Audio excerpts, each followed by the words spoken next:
good, right? Objectively speaking, is quite good. But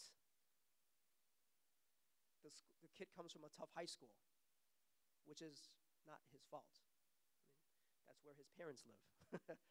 You can't help that. Can't help that. Okay, but overall, pretty good numbers, right? Pretty solid. You take that kid, you bring him to a less competitive high school, the rankings will be higher, right? It was 2.5. 2.5.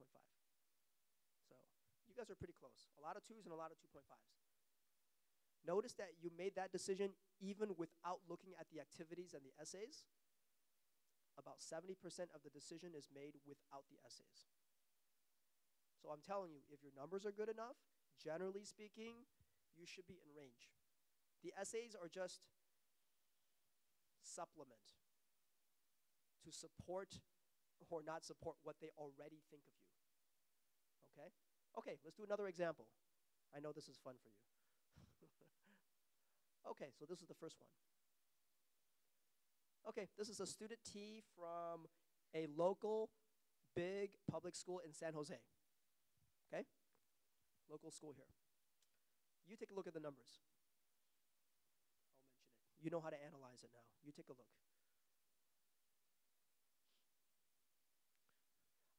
Hopefully you notice this doesn't even matter, right? What matters are all these numbers, right? You just look at the rankings. Who cares about all these? These are just the raw numbers. You only care about all the percentile rankings. That's all you care about. So looking at this, is the school harder or easier than normal? Easier. Yeah, I agree, easier. Because let's use this example. Senior year took 8 semesters. That means 4 AP or honors class. At his or her school, it's 92 percentile. It should be. I mean, 4 honors class is hard for honors or AP. But overall in Berkeley, it's only 77 percentile, the overall applicant. But at her high school, it's 92 percentile.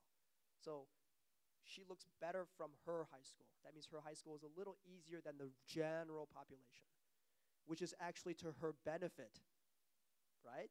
It's to her benefit to go to a slightly less competitive high school. Well, from an admission standpoint, okay? I'm not saying move to those areas now, okay? And SAT scores are quite good, right? Well, critical reading was perfect. Math is just okay. It's not special. Geez, at Berkeley, it's less than 50%. And the writing is quite high. Okay. Subject test doesn't really help her that much. This one is not over 700. This one is not at 750 yet. So it doesn't hurt her. It doesn't help her, but it doesn't hurt her, right? So no harm done. Also notice, there's no rank here. There's no rank there. There's only rankings for SAT reasoning, not for subject. And more importantly, look at her GPA. 4.36 is a 92 percentile from her school. Still quite strong, 82 percentile from the Berkeley pool. Okay, so what do you think for this one? Let's go back and show you the scale again. What do you think?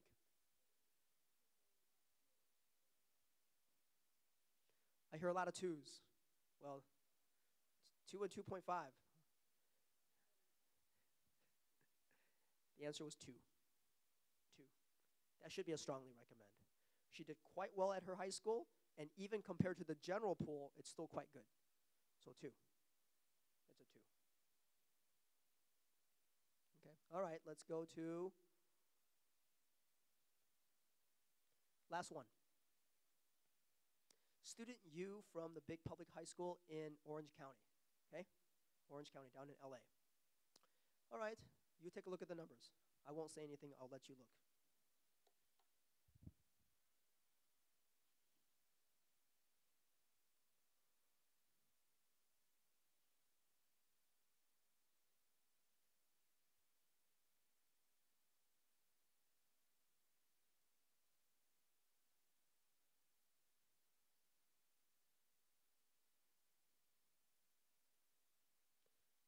would you say this student is going to a school that's tougher or easier than average? Or pretty typical high school?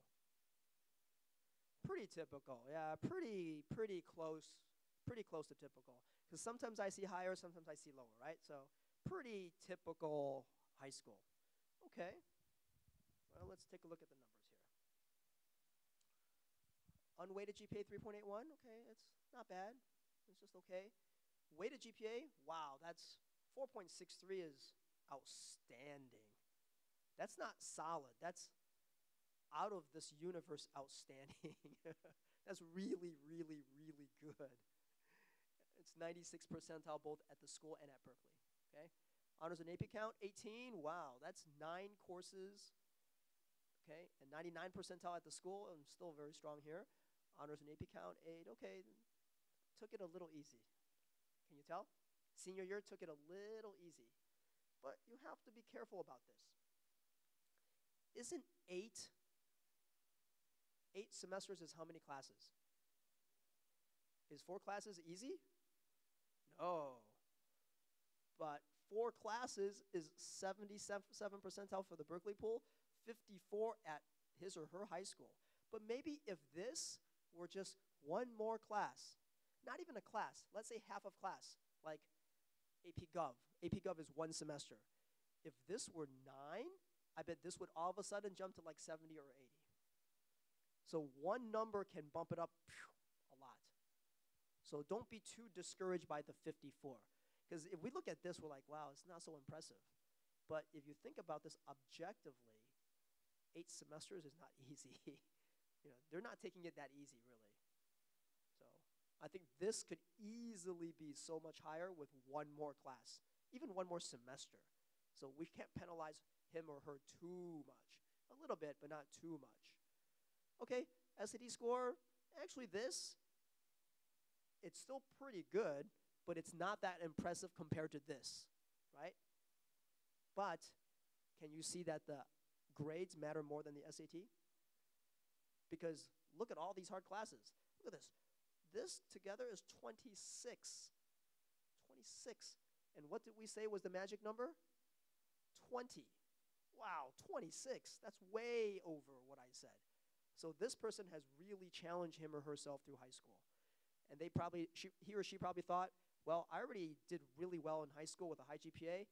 I can afford a slightly lower SAT. It's not a bad score. It's still quite good. It's just not wow good. But they can afford it because the grades are good. It's good enough SAT. Okay? And math percentile still high. These are still pretty good. Everything's 80%. Okay? And then, yeah, this just solidifies it. These are good. Notice that you're just looking at this number. You're not looking at this. Did you even pay attention what these subjects were for the other 2 students? Probably not. Actually, I don't remember. I just remember this. That means who cares what subject you choose? Look at this person took Chinese. So many people tell me, well, I already speak Chinese at home, June, then it doesn't count. You think they care that you're Chinese? They don't care. Just get a good number. That's all they care about. The only exception is if you took ESL or ESL or what's the other term? ELD or ESL in high school, then you cannot take the foreign language for your home language. If you just moved here from Taiwan in 9th grade and you took ELD, you can't take Chinese. That's not fair. But if you move here from China or Taiwan or Hong Kong in 8th grade, and then you took ELD then, and then 9th grade, you graduate to normal classes, they don't know. Then you can take Chinese, and you get your high score, and they don't know. So that's kind of the way around it. If you took it in high school, if you took ELD in high school, of course they know you're a foreign student, that you just came here. Then you cannot take that language for your subject test. But if you took it in junior high, they don't know. They don't check your junior high records. Okay? But my point is, they don't really care about what subjects you take. They just care about the score. Okay? unless you're engineering or science. Then they require math or science. Okay? So what number do you think here? It's a 1. That's a solid 1. It's a very solid 1. Very, very solid 1. Okay. I'm not going to show you examples of the lower ones because there's no point. Basically, I want you to be able to distinguish between a 1, a 2, and a 2.5. Okay? And your impressions were just based on the numbers. Remember, I never showed you anything else. You didn't even look at the essays. You don't even know what kind of activities they did, volunteer work, summer programs. You didn't even look at that. You just looked at numbers. And your impressions were already correct. So it doesn't mean ignore the other stuff, but it just means focus more on this. Because this is mostly what they focus on. Okay, this is the last one we'll do. So the general order of importance for all the academic stuff. Your unweighted and weighted GPA, of course, is the most important thing. Okay? The number of semesters of honors and AP classes and your A through G count. That's important. Reasoning scores and then subject scores. That's how I would rank them in order of importance. Okay? The SAT reasoning test is a particularly useful metric compared to the subject test because it contains percentile ranks. Remember we looked at that? Subject test, there's no percentiles. Reasoning test, there are. And we, all of us, didn't we mostly look at the right side, all the percentiles? And the subject tests have no percentiles. So that's why the SAT reasoning test is more important. The top UCs generally target the top students from each high school, regardless of high school location.